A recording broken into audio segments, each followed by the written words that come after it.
अक्सर हमें टेलीपैथी का उल्लेख विज्ञान कथाओं और अलौकिक कहानियों में देखने को मिलता है। आखिर क्या होती है टेलीपैथी? यदि हम सीधे शब्दों में कहें तो एक ऐसी विद्या जिसके जरिए आप किसी दूसरे इंसान के मन की बात जान सकें। भारतीय दर्शन और योग परंपरा में टेलीपैथी जैसी शक्तियों को सिद्धियां कहा गया है, जो विशेष साधना, ध्यान और मानसिक विकास के बाद प्राप्त होती है। कहते हैं कि जिस व्यक्ति में यह छठी ज्ञानेंद्रिय होती है, वह जान लेता है कि दूसरों के मन में क्या चल रहा है। यह परामनोविज्ञान का विषय है, जिसमें टेलीपैथी के कई प्रकार बताए गए हैं, लेकिन इसे प्रमाणित करना बड़ा मुश्किल है। टेलीपैथी शब्द का सबसे पहले इस्तेमाल 1882 में फ्रेडरिक W.H. मायर्स ने किया था। इस क्षेत्र में बहुत से प्रयोग हो चुके हैं, लेकिन टेलीपैथी के कोई विश्वसनीय वैज्ञानिक प्रमाण नहीं मिल सके हैं।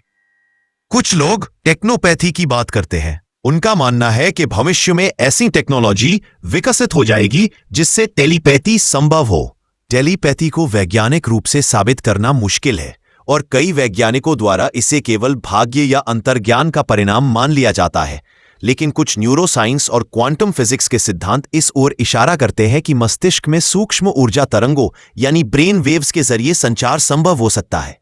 महाभारत काल में संजय के पास एक दिव्य दृष्टि थी, जिसके जरिए उन्होंने दूर चल रहे युद्ध का पूरा आंखों देखा हाल धृतराष्ट्र को सुनाया था। यह कोई माया या जादुई शक्ति नहीं थी, बल्कि टेलीपैथी का एक उदाहरण माना जा सकता है।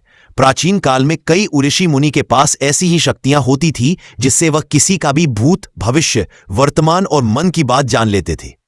लेकिन उन दिनों इसे दिव्य दृष्टि और त्रिकालदर्शी शक्ति के नाम से जाना जाता था। अगर आपको हमारी जानकारी अच्छी लगी तो प्लीज आप हमारे चैनल को लाइक, शेयर और सब्सक्राइब जरूर करें, जिससे हम आपके लिए और भी बेहतरीन जानकारियां लाते रहें।